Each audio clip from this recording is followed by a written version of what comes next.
وقال الذي اشتراه من مصر لامرأته أكرمي مثواه عسى أن ينفعنا أو نتخذه ولدا وكذلك مكنا ليوسف في الأرض ولنعلمه من تأويل الأحاديث والله غالب على أمره ولكن أكثر الناس لا يعلمون ولما بلغ أشده آتيناه حكما وعلما وكذلك نجزي المحسنين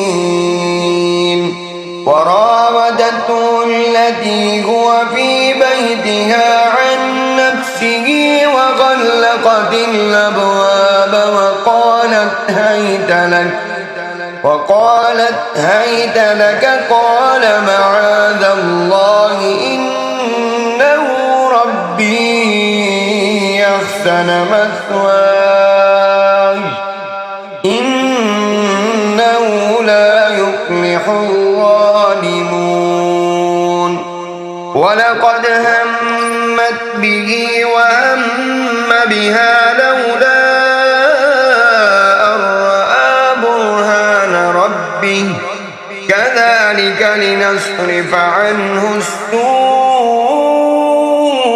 والفحشاء إنه من عبادنا المخلصين واستبق الباب وقدت قميصه من دبر وألف يا سيدها لدى الباب قالت ما جزاء من أراد بأهلك سوءا إلا أن يسجن أو عذاب أليم قال هي راودتني عن نفسي وشهد شاهد من أهلها إن كان قميصه قد من قبل فصدقت وهو من الكاذبين وإن كان قميصه قد من دبر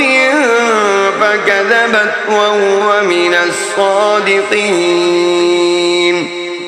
فلما رأى قميصه قد من دبر قال إنه من كيدكن إن كيدكن عظيم يوسف أعرض عن هذا واستغفري لذنبك